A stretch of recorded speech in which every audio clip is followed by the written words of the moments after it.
Hola, mis queridos amigos de Archivo Abierto. Pues hoy estamos de manteles largos porque tenemos un invitado de lujo.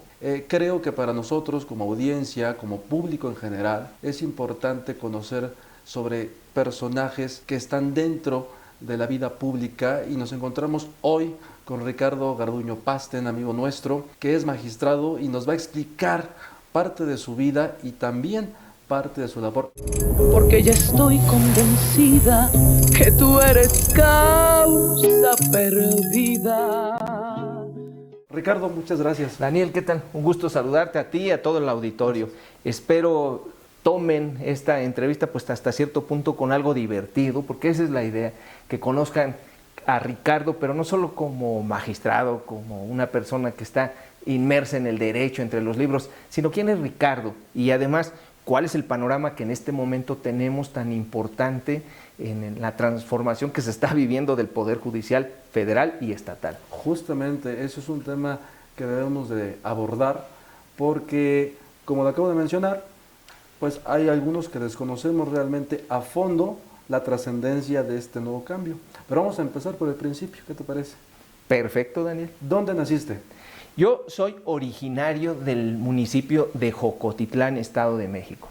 Pero tengo que decirte que nací en Ixtlahuaca. Yo nací en Ixtlahuaca. Mi padre es de Jocotitlán. Solo que, bueno, pues en Joco antes no había un lugar, pues no había hospitales para que las mamás pudieran tener a sus bebés. Entonces lo más cercano era Ixtlahuaca. Entonces yo nazco en Ixtlahuaca, incluso ahí me registran, pero toda mi vida, y me siento jocotitlense, la verdad es esa. Quiero también a Ixtlahuaca, pero yo me crié toda mi vida en Joco, entonces yo me siento jocotitlense orgullosamente. Además, pueblos vecinos que comparten muchas cuestiones como las etnias, los Totalmente. mazahuas, una civilización, porque son una civilización que de pronto está en vías de extinción y hay quienes creo que debemos de salvar, ¿no? Sí, fíjate que yo estudié en la escuela agropecuaria de ahí de Jocotitlán, entonces ahí tenemos mucha convivencia con todos los alrededores, que abarca también a personas que son total y absolutamente, en mis épocas eran pertenecientes al grupo Mazahua. De hecho teníamos varios compañeros y compañeras que hablaban Mazahua. Te puedo comentar que quizá no alcancé a hablar bien Mazahua, pero las groserías sí me las sé. A ver, Como bueno, dejémoslo así. Espero que no se me salga alguna. Siempre aprendemos lo bueno, ¿verdad? Sí, exacto. Entonces sí, pero compartimos eso con todos los grupos. Yo orgullosamente pues pertenezco también al grupo Mazahua. Nosotros pertenecemos al grupo Mazahua. Esa es una realidad. Mi familia, mi padre también sabe un poco más que yo, pero fíjate que mi padre lo entiende bien, pero para hablar también se le dificulta un poco. Porque, sí, por ejemplo, aquellos que hemos tenido la oportunidad de estudiar inglés, italiano, pues tiene sus particularidades, pero el Mazahua, el otomí, tiene las suyas. Sí, claro, y además hay un fenómeno, por ejemplo, quien habla Mazahua, quien habla otomí, tiene más oportunidad de aprender otro idioma, por ejemplo, como el francés o el italiano, se le hace más fácil, seguramente por el manejo de la lengua.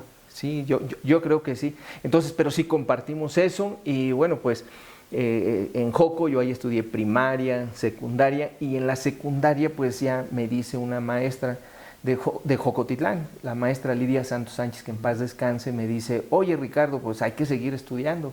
Entonces me dice, yo te sugiero que te vayas a Toluca. Y es así como entro aquí a la prepa 3, de aquí que está ahí por la maquinita. Ajá. Vine, hice examen de admisión y gracias al Ser Supremo logré ingresar. Y entonces ya comienza mi vida aquí en Toluca, donde ya después de la prepa, pues me paso a la universidad. Todo en la Universidad Autónoma del Estado de México, que es mi alma mater, que la quiero, la adoro, y es la razón de que haya cambiado mi historia de vida. Mi querida Universidad Autónoma del Estado de México, la amo, la quiero, la llevo en el corazón.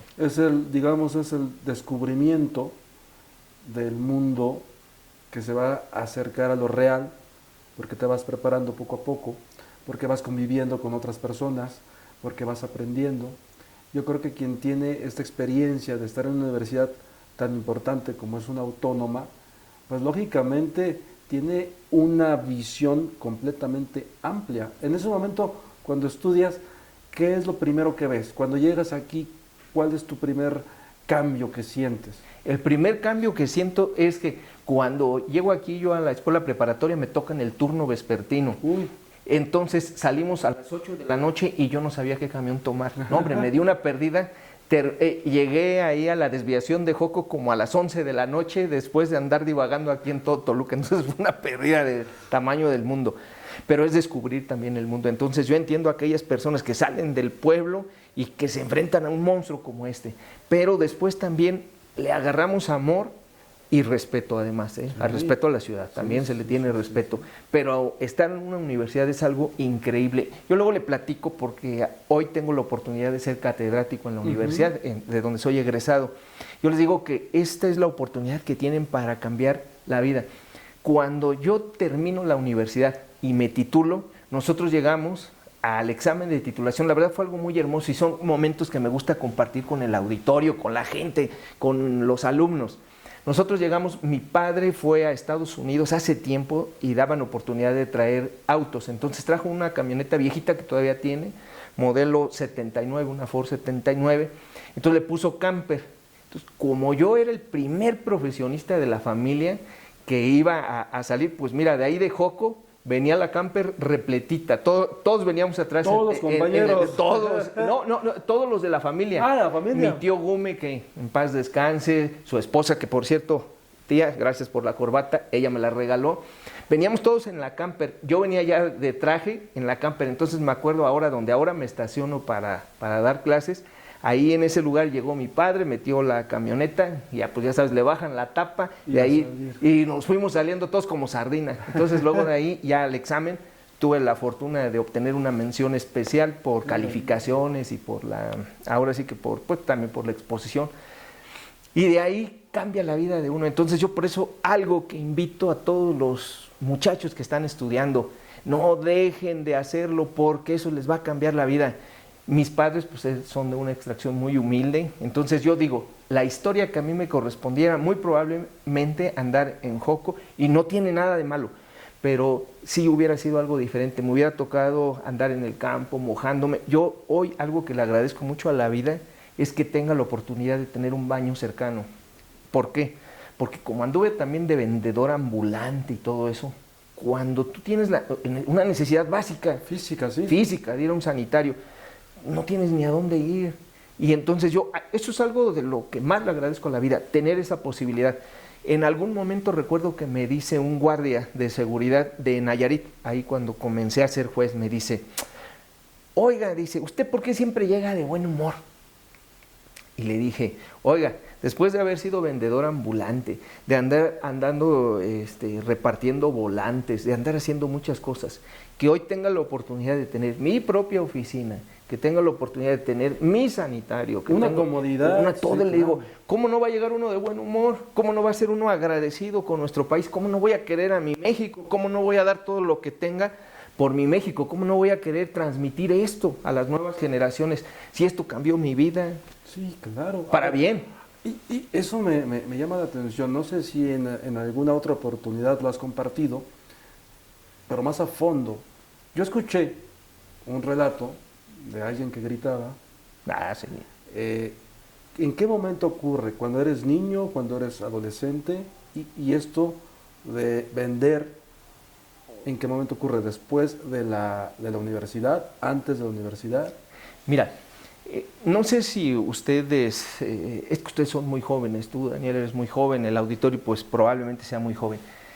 Anteriormente, ahí en el municipio de Jocotitlán y todos los alrededores, San Pedro de los Baños, la Concepción de los Baños, San Bartolo, todo por ahí, era común que la gente calentara su agua, hiciera tortillas con leña. Leña que no me refiero a leña que bajaran del cerro de manera ilegal, sino ahí había varias empresas que luego tienen ya desperdicio, que ya les quedan pedacería, esa es pedacería. En el caso concreto de ahí de Jocotitlán tenemos a IUSA. Entonces luego ellos vendían, entonces tú podías entrar, comprar ahí el desperdicio y después dedicarte a distribuir en todos los lugares. Entonces con mi padre nosotros vendíamos en mantadas. Y efectivamente, yo todavía estudiaba en la secundaria ahí cuando ya nosotros hacíamos eso. En la secundaria, de hecho, a mí, ahí en la agropecuaria, varios compañeros y compañeras luego me decían el leñero.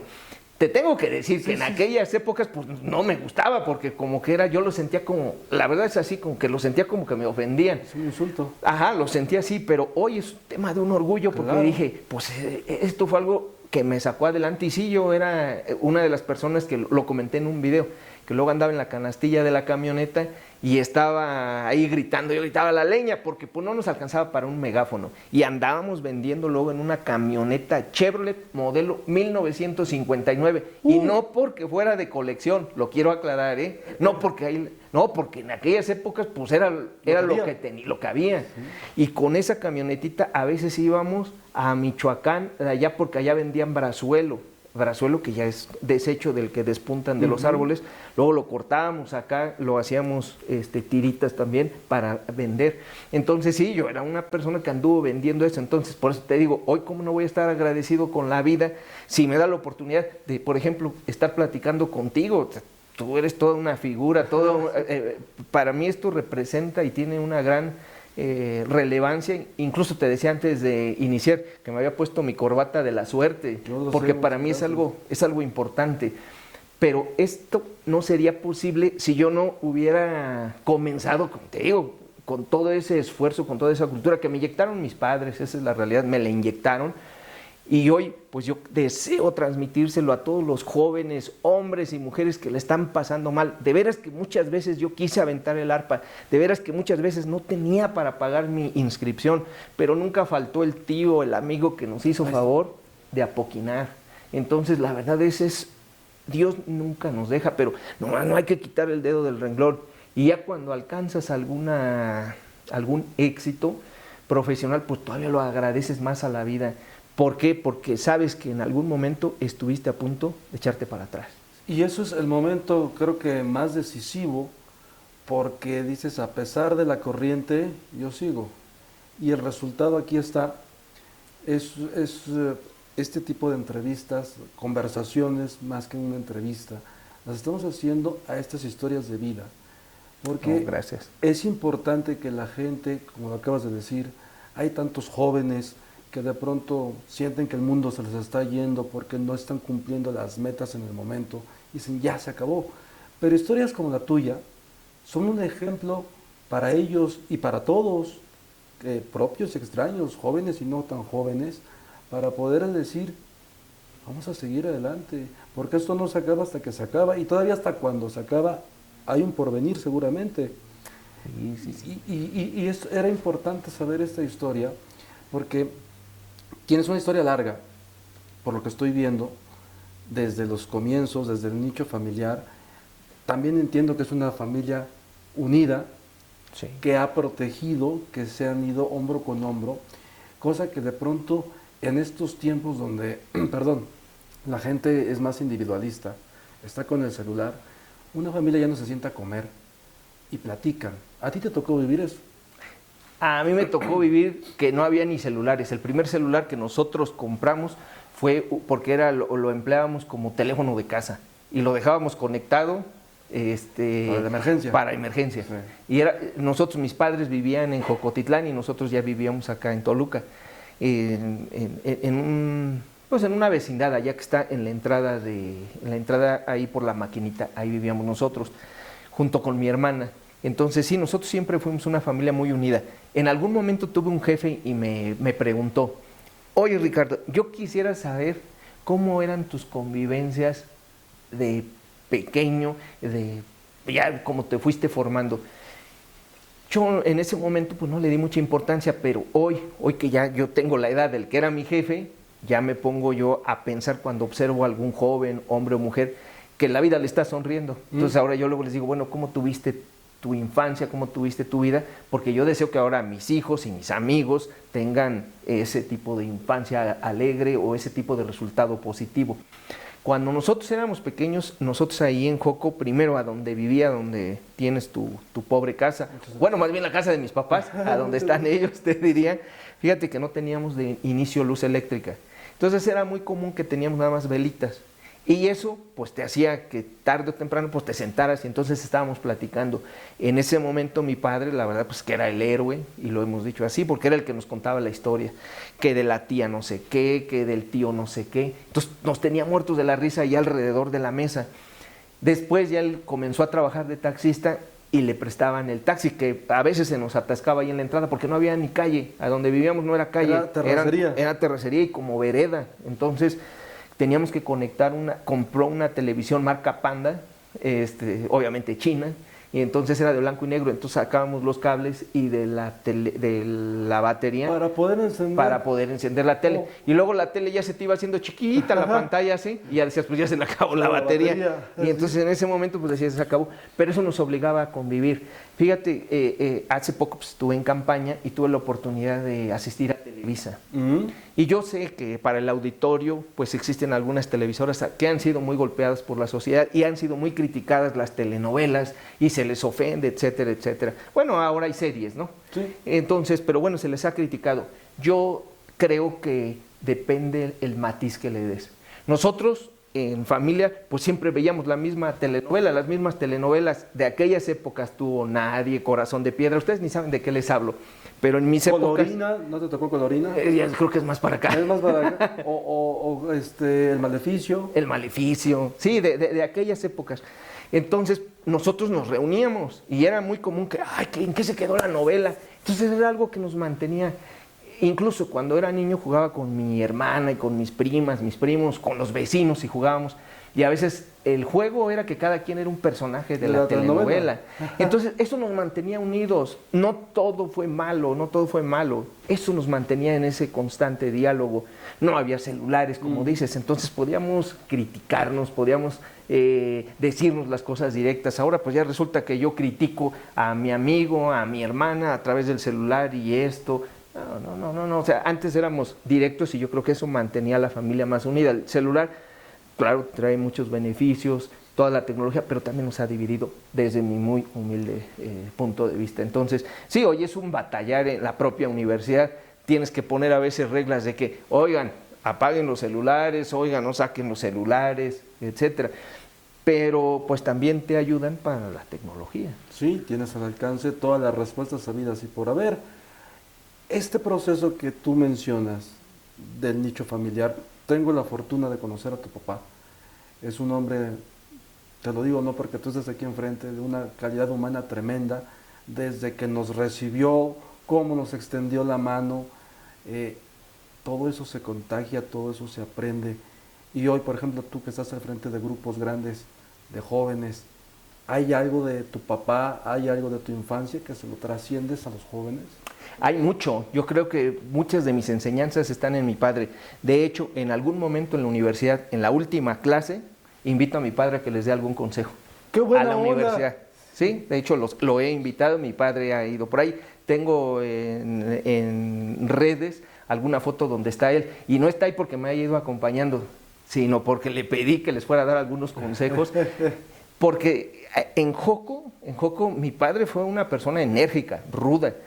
Hoy hay varios profesionistas en Joco que a mi padre se los llevaban porque andaban saliéndose del carril. Para entonces, que pusiera el orden. Ajá, entonces, para aquellos jóvenes que puedan ver esta entrevista, pues les voy a comentar, y no sé si ustedes lo sepan, yo creo que sus padres se los dijeron, pero a mi padre le pagaban el sueldo de ellos para que mi padre los tuviera con ellos y les decía, apriétales más, mano, para que regresen a estudiar. Hoy uno de ellos es médico, otro de ellos es ingeniero, y así te puedo decir de varias personas que lograron salir adelante. Pero mi padre era muy enérgico, era muy de reglas, pero sí, en el fondo muy noble. Y ahorita que ya está más grande, pues todavía es pues más noble. Más noble, pero sí fue alguien duro, y yo definitivamente esas enseñanzas pues trato de también compartirlas porque son la base de lo que la vida hoy me ha permitido ser. La verdad, esa es una gran base. Mi madre siempre fue, mi madre también fue muy dura, pero sí, pues tener una figura paterna segura siempre es importante. Tengo la oportunidad de platicar con muchos jóvenes, como dices, y algo que siempre les digo es, pues agradezcan a aquellos que tienen a sus papás, a los dos. Y aquellos que no tienen la fortuna de tener un padre que se haya hecho responsable, pues también exíjanle, Pues sí. vayan y demándenle la pensión. Sí, claro. No, la verdad sí se los digo, porque a ver, digo, a lo mejor esto no le va a gustar al auditorio hombre, pero la verdad, o sea, si somos buenos para engendrar, pues también hay que ser buenos para pagar.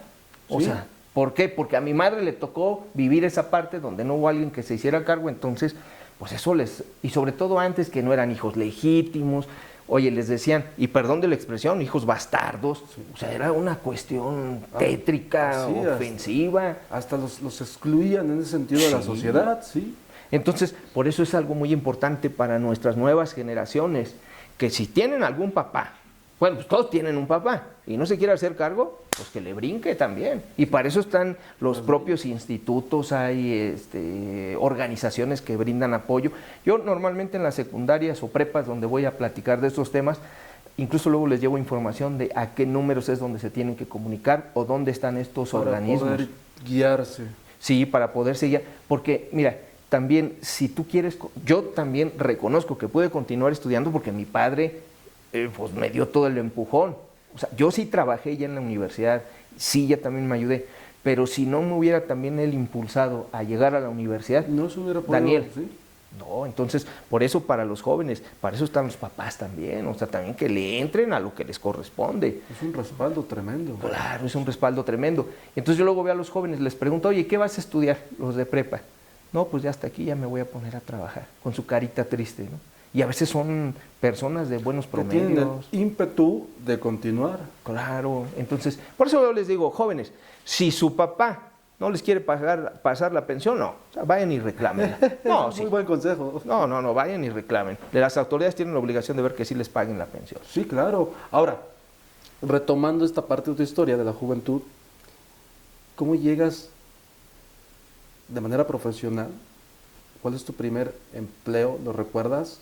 Cuando sales de la universidad, tocaste una puerta, llegó alguien que te dijo, tienes, como dicen en España, tienes duende y vente para acá. Vamos a-". ¿Cómo fue eso? Fíjate que ya en el punto jurídico, cuando estudiaba en la universidad, mi padre me decía, hijo, te digo que mi padre influía mucho, me decía, hijo, memorízate la Constitución. Entonces yo me la empecé a memorizar, artículo primero, en los Estados Unidos mexicanos, entonces me sabía de memoria, digamos, la primera parte. ¡Guau! Entonces me la sabía de memoria. Un día un maestro me dice, oye Ricardo, nos hace examen oral. Y entonces paso yo y me dice, háblame de un artículo de la Constitución. Le digo, dígame de cuál. Y me dice, del 5º. Y se lo recito de memoria. Y me dice, ¿te lo sabes? Tomo una Constitución y ve que me lo sabía de memoria. A ver, dime este otro. Se lo recito y me dice, ¿a poco te lo sabes? Y ya le dije, no, nada más este artículo. Oh, ok, me dijo ok. Y a la siguiente clase él me dice, oye Ricardo, ¿te gustaría trabajar a donde se resguarda la Constitución? Entonces, la verdad es que yo lo he comentado, que yo pensé que se refería al, pues como soy medio alto, yo dije, pues yo creo que voy a ir de escolta. En mi familia no había ningún abogado.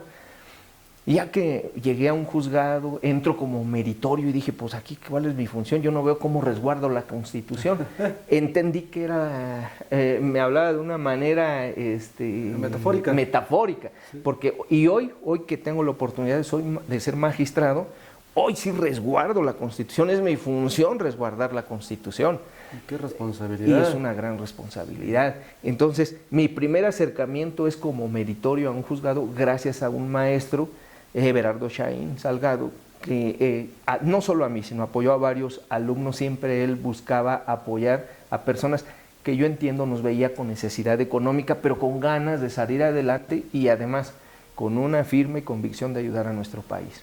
Entonces sí, el magistrado, porque luego ya fue magistrado, en ese momento era secretario, ahora es magistrado, él fue quien me apoyó. Y así comienza mi vida, de un juzgado para el otro, de aquí para allá, etcétera. He andado por todo México y en algún momento recuerdo que alguien me dijo, ¿y cuál era tu sueño? Y yo les dije, trabajar en la Suprema Corte de Justicia de la Nación. Y en algún momento alguien me comenta, oye, pero si querías entrar a la Corte te hubieras dedicado a la materia administrativa y no a la penal, porque yo soy básicamente penalista. Y entonces le dije, sí, ¿verdad? Esta persona que me dijo esto, pues es alguien que tiene ya de antecedentes de sus padres toda una historia de abogados en buenas posiciones, ¿no? Y yo dije, pero pues a donde la vida me fue llevando. Entonces la verdad yo anduve de aquí para allá, para allá, para acá, y quedo como magistrado después de realizar pues exámenes. Primero quedé como juez, también a través de exámenes de oposición, y después como magistrado en 2017, también después de realizar varios exámenes de oposición.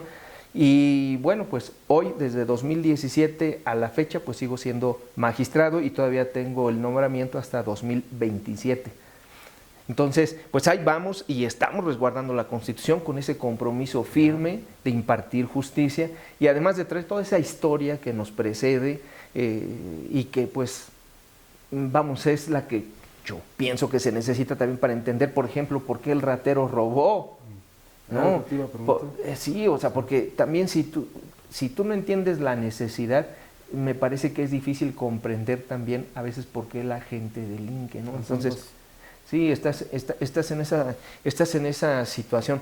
Hace poco tuve la oportunidad de comer con un abogado postulante y entonces me decía él, oye Ricardo, ¿y tú cómo ves la vida de las personas que están en prisión? Y yo le digo, bueno, pues a mí me toca juzgarlas desde el punto de vista jurídico, no su historia de vida, porque hay que entenderla también. A ver, ¿cómo le vas a decir, por ejemplo, al muchacho que no robe si fue a pedir trabajo y no se lo daban? Ahorita las leyes te dicen, oye, si no tienes determinada edad no puedes trabajar. 6 años de experiencia, ¿no? ¿Cómo? Y tienes necesidad, tienes a lo mejor a tu mamá enferma, un hermano enfermo, a tu padre, algún familiar. Entonces, ¿qué haces? Pues, ¿qué tienes? Te ofrecen, oye, ¿sabes qué? Métete de halcón y te vamos a dar tanta lana, pues tú no tienes oportunidad. Y luego también si contratas a alguien joven, pues también el patrón se mete en una bronca porque oye, es que contrataste a alguien más joven. Entonces yo creo que esas cuestiones hay que entenderlas para la persona que también está en la cárcel. Yo también soy alguien que platica de manera constante con personas que están presas y sobre todo personas menores de edad. Sí. Esto a mí me parece muy importante y eso es algo que te sensibiliza, Daniel. Entender de qué vida han tenido. Hay una historia ahí que me llamó mucho la atención. En algún momento estaba yo en Guanajuato, en el tutelar de menores, y entonces me dice el señor director, el doctor Luis Felipe, me dice, oye Ricardo, ahorita vas a escuchar una historia que te vas a quedar con la boca abierta. Entonces ya, llegó un momento donde unas personas iban a someterse a un tratamiento de desintoxicación. Entonces las ponen así y buscan a alguien que tiene que estar de respaldo, alguien que le tiene que dirigir también algunas palabras bonitas a esas personas. Y entonces pasan a un joven y me dice, este muchacho cree que su mamá está muerta y lo asegura, porque lo abandonaron y ya está muerto. Y me dice, ¿qué crees? Me dice, ahorita vas a ver. Y entonces cuando está él ahí, en eso transmiten un video, su mamá estaba viva. Entonces, por eso te digo, hay que conocer cuál es la historia. O sea, a mí hasta se me enchina la piel, lo sigo recordando. Imagínate en ese momento lo que uno siente.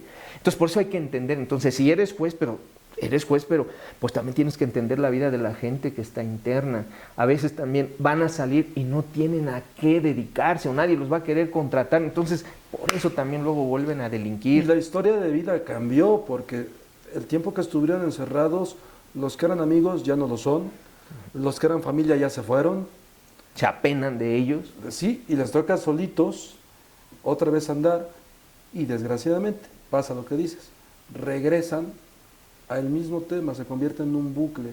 Que es también, podríamos decir que es efecto de la sociedad. Esto puede ser un efecto de la sociedad.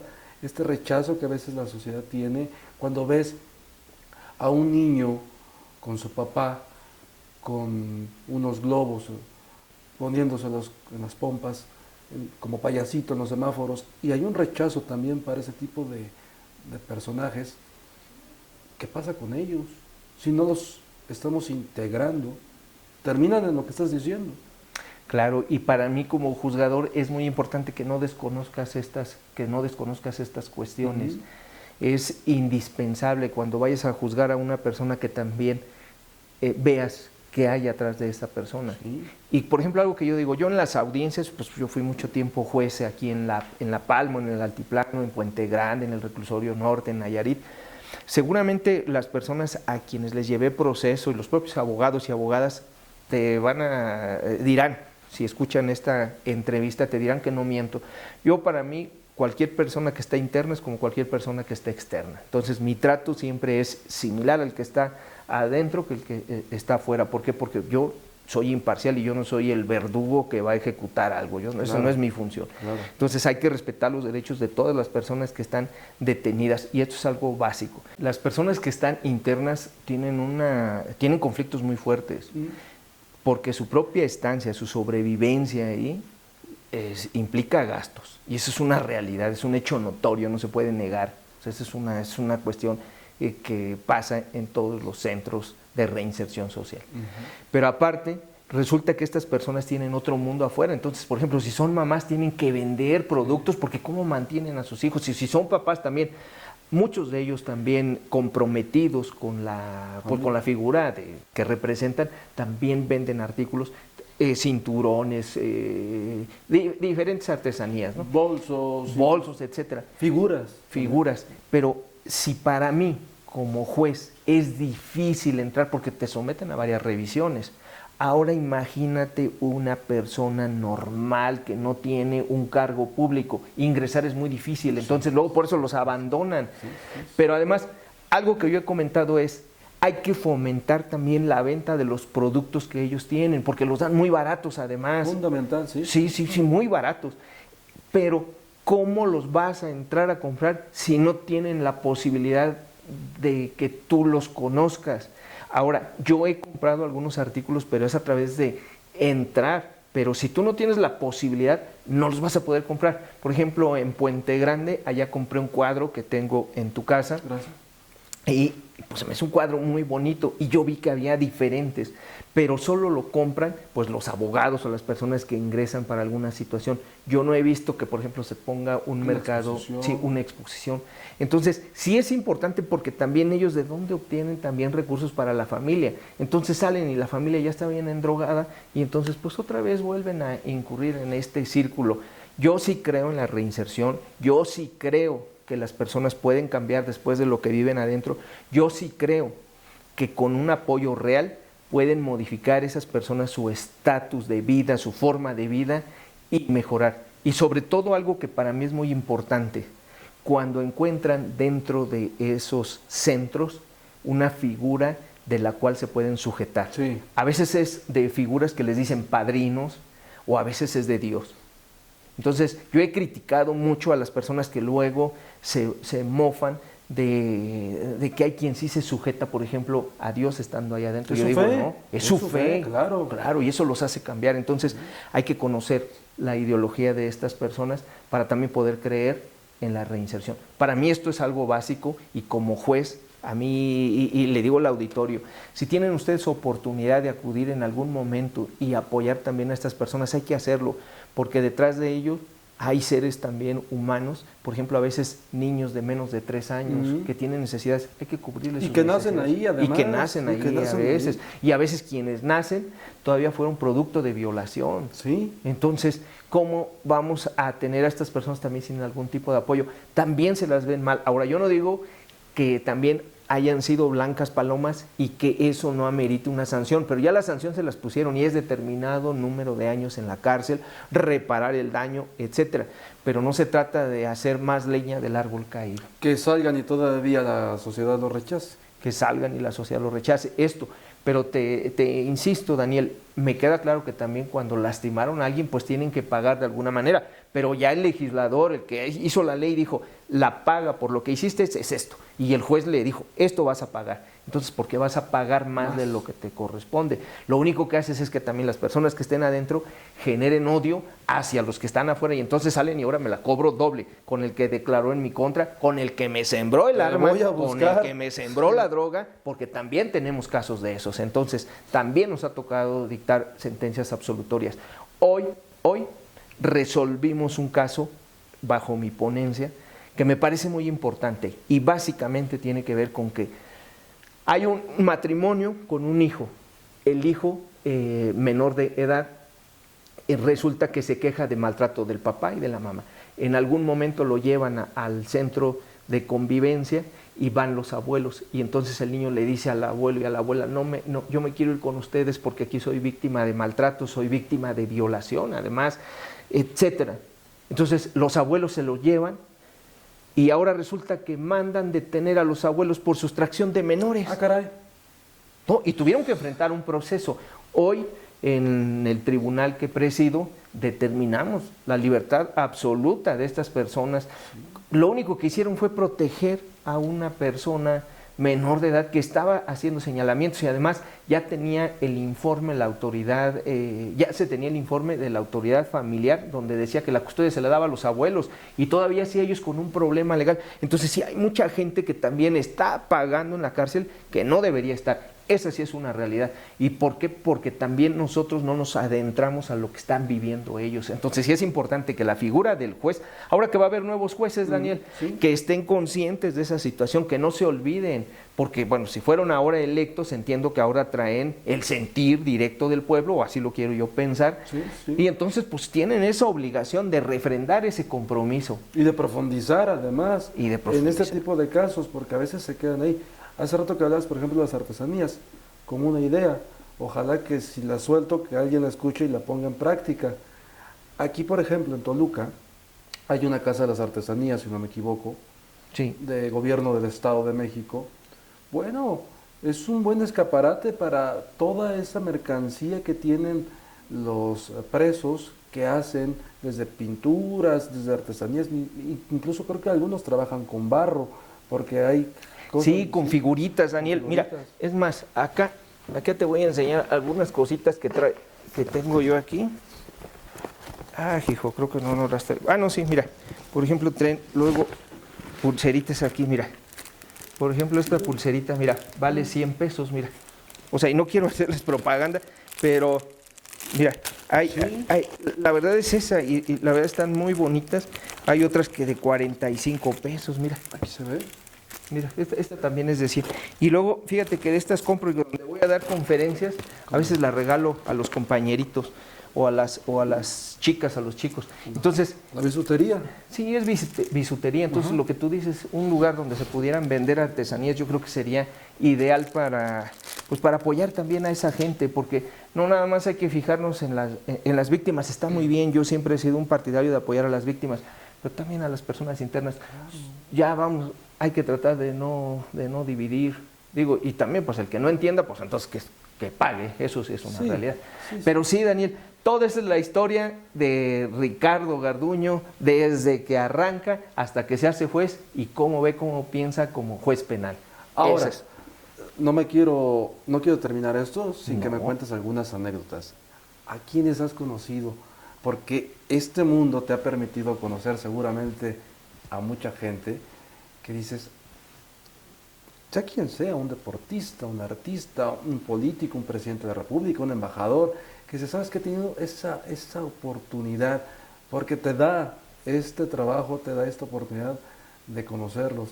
Y yo creo que eso es un gran privilegio, porque tener de cerca figuras que sin lugar a dudas representan algo para nuestra nación, pues es importante. A ver, Daniel, te voy a preguntar, yo te voy a devolver la pregunta. ¿Tú quién consideras que es uno de los personajes más icónicos en el mundo del vino, por ejemplo, en México? En el mundo del vino. A lo mejor sería Pedro Domecq, ¿no? Sí, Pedro Domecq. Y todo lo que tiene, todo lo además, que ¿no? implica, ¿no? Pues hay determinadas sustancias que no están permitidas en México en vender. Pues haz de cuenta que yo he conocido a los principales comerciantes de este tipo de sustancias. He conocido a los Pedro Domecq de de determinados productos que no deben venderse. Ok.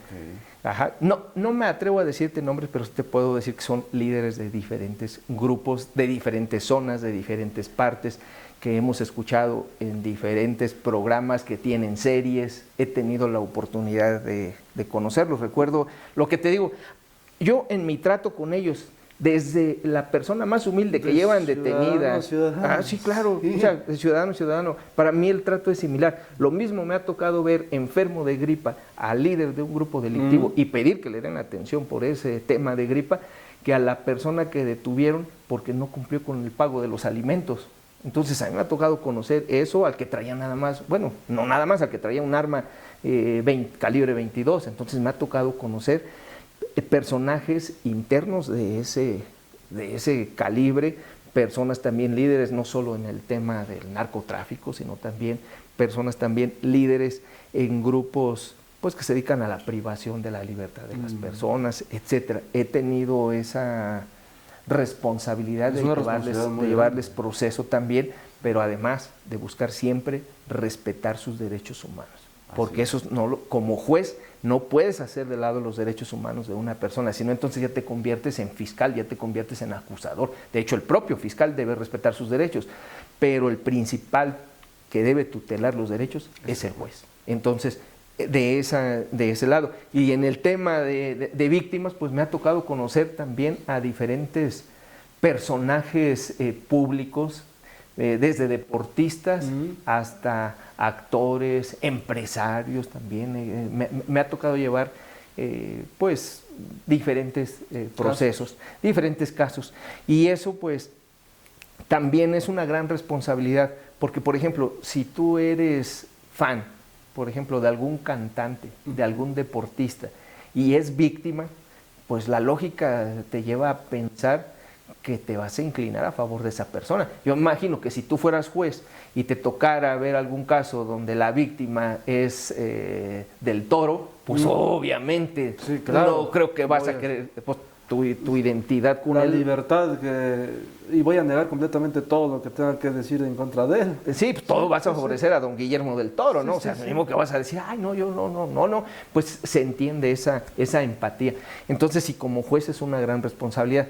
Yo cuando he tenido algún caso y digo, no, mi imparcialidad está comprometida, he determinado y así lo he expuesto, considero que no puedo ser imparcial en este caso, no debo conocer de esto. No sé, por ejemplo, en mis épocas, ¿no? Si hubiera llevado un caso de don Antonio Aguilar, don Vicente Fernández, hubiera tenido que decir, oye, pues es que son mis ídolos, pues no los voy a juzgar con imparcialidad, me voy a inclinar a favor de ellos. Claro. Digo, como buen mexicano hay que... estos personajes icónicos, sí. Claro, y como una persona que además es de rancho y que crecí con sus canciones, no, pues no sería imparcial. Entonces, como juez tienes esa gran responsabilidad, pero además esa fortuna de a veces tener esos contactos.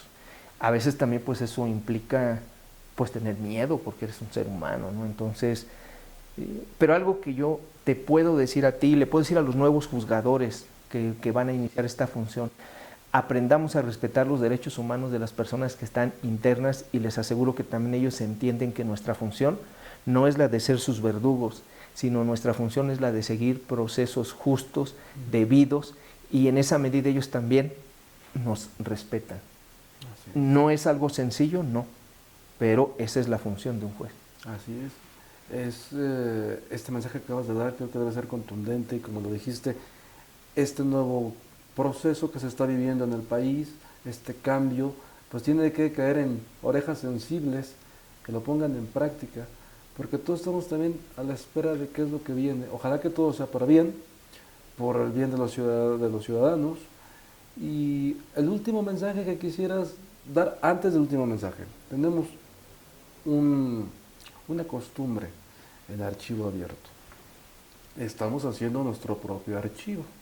Entonces le pedimos a nuestros invitados que nos obsequien algo, lo que quieran. Pero nosotros vamos a tener una vitrina en donde vamos a tener, esto nos lo obsequió tal persona. ¿Qué te gustaría obsequiarnos? ¿Me permites que te obsequie algo muy personal? Con todo gusto. Que me llevó muchas horas de estar ahí. ¿Me permites obsequiarte un libro? Sí. Ahorita que termine, sí. Y si quieres ya nada más, aunque sea para la imagen, te lo obsequio, porque no lo tengo no están aquí a la mano. ¿Sí? No están aquí a la mano, sí. Pero si permíteme regalarte uno de los libros que la vida me ha permitido escribir. Actuación de los agentes del orden con apego a derechos humanos. ¿Cómo? Y justo habla de cómo tienen que ser las detenciones respetando los derechos humanos. De eso se trata, militares, marinos, porque hay una gran queja, policía municipal, todos. ¿Cuáles son los pasos para que tú puedas detener a una persona? 1, 2, 3, 4, el uso de la violencia, en cómo la puedes graduar, cómo comienzo con un grito, cómo continúo con una sujeción, cómo a lo mejor ya con algún golpe, y al final, cuando ya no hay alguna otra opción, al final, pues ya con métodos aniquiladores. Entonces, es muy interesante ese libro. Sí, yo con todo gusto, y la verdad muchas gracias, yo estoy muy contento de que hayan venido aquí a mi casa, a su casa. Muchas gracias. Y feliz de recibirlos, conmigo van a tener siempre la puerta abierta. Algo que me gustaría mencionar para el auditorio es decirles, México está viviendo un proceso de cambio en el Poder Judicial, tanto federal como estatal. ¿Qué nos corresponde? A aquellos que somos parte de cualquiera de estas instituciones, sumarnos por el bien de México. Y aquellas personas que se van a incorporar, también sumarse por el bien de México. De suerte que debemos tener un tema en común. Así es. Nuestro país y todas las personas que habitan en nuestro país. No se trata de tener un México polarizado, sino un México unido. Entonces, vamos a trabajar por ese México. Daniel, vamos a trabajar por ese México. Vamos a hacer, sí. Vamos a hacerlo, tú desde tu trinchera, yo desde la mía. Y gracias, te repito, gracias por darte este tiempo. Es para mí un honor, sobre todo porque ya he visto otras entrevistas. Si tienen oportunidad, vean todas las entrevistas padrísimas que hace Daniel. Muchas gracias. Pues es un trabajo de equipo y nosotros no podremos hacer esto sin ustedes. Estamos buscando estos perfiles que aporten. Nuestra trinchera es esto, estas voces que se escuchen más allá de lo que a veces se queda en corto. De esa manera también la gente entiende de una manera diferente. El escucharte hablar como magistrado, pues yo creo que la gente ya lo ve de una manera diferente porque lo hablaste como un amigo y ahí es la trascendencia. No, pues muchas gracias y gracias a las personas que te acompañan, porque no viene solo Daniel. Es Humberto y César. Humberto y César, y que también han estado aquí muy atentos apoyándonos. Muchas gracias, Daniel. Magistrado. Un gusto. Igualmente. Y a todo el auditorio. Sí, nos vemos. Gracias.